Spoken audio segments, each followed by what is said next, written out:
Picture this. It's Christmas Day 1826, and in a pub outside of Manchester, a group of Christians come together to seek ways of helping the poor and less fortunate. Together they establish the Royal Shepherds Sanctuary Benefit Society. Fast forward nearly 2 centuries and Shepherds Friendly Society still exists. Like other societies, its membership plummeted following the government's introduction of the welfare state in 1948. Today, the mutual insurer has modernised to become a multi-million-pound operation, but its survival has involved a balance of winning new members whilst retaining its core values. We absolutely put the member, or in our case a policyholder, first. We don't pay substantial dividends, we don't pay any dividends to any shareholders or stock-related transactions. And our very reason for being is simply to give the member the best possible care and financial return we can. There is no other underlying objective. And I do think that makes a difference. With falling membership in the late 1990s, the directors of Shepherds Friendly realised that something had to change. The first step was to modernise the society's system of governance, away from the district structure to a centralised board.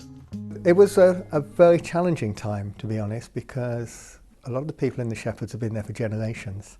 Their involvement had gone from great-grandfather right the way down to present day. And they felt, I think quite rightly, that the society was effectively being taken away from them. So you can understand the position they were in and the difficulties they faced, but equally the society was not going to survive in the modern world the way it was going.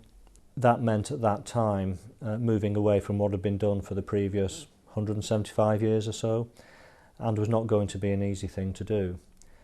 However, it was achieved, and by 2005 we had centralised, recruited a professionally qualified board and installed one member, one vote. With control of the organisation now in the hands of a board, the next step required a complete business turnaround, beginning again with new products and getting the company recognised amongst clients and financial advisors.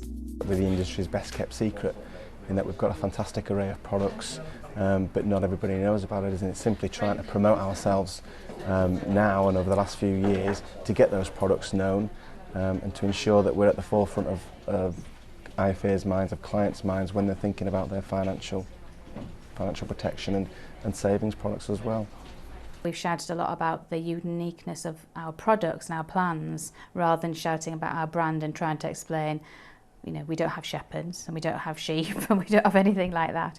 But what we do have are, you know, very, very good products. We explain them in a slightly different way to other financial institutions in that it says what it is on the tin kind of approach. We also, from a customer service point of view, the phones are all manned, so if anyone's got a query, it comes straight to someone within the head office who can answer their queries. There's no ringing 7 different numbers and holding the phone for hours. So we're trying to make the whole experience different. We will never lose a knowledge and an understanding and a belief in where we came from. If the customer has been honest with us, and we go to lengths to make sure that they are honest with us at the start, we will never do an insurance style haggle at the end about paying the claim. We do want to pay 100% of claims, and that's very much back to owned by the membership, for the membership, and mutually trying to help each other. And all the staff will never lose that, however modern we become. Friendly societies are not like other organisations. Their roles and obligations were enshrined in an Act of Parliament in 1982, giving them some exclusive rights to certain tax-free savings, but also limiting them to entering into some areas such as house insurance. The Society recognises, though, that to continue growing into the future, it must diversify into related activities.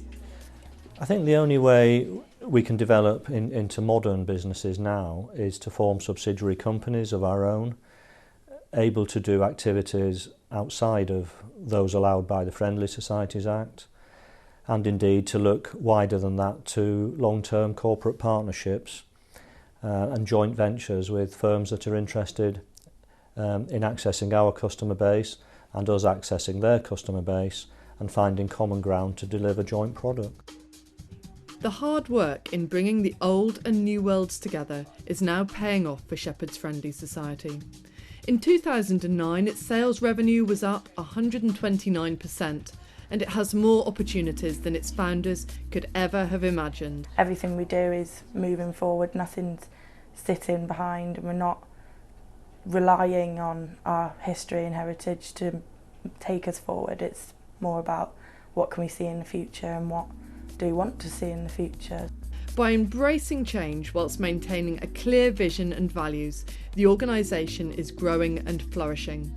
And if proof were needed, the recent financial collapse and cutback on government benefits has perhaps demonstrated the value and safety of smaller mutual organisations.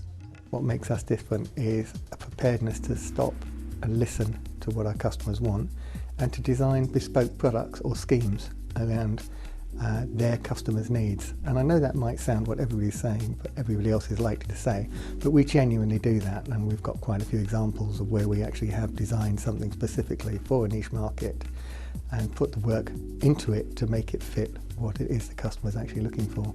In the current coalition government, we are seeing some of the most radical thoughts perhaps seen since 1948, and who knows where that's going to lead us. So I think our stance is we've now got the solid platform we need, we've got committed staff, we've developed a really flexible approach to doing business, and we will continue to seek out partners and niches where being quick on our feet, which is what we are, and willing to change and be flexible should see us through in a very profitable way for the foreseeable future.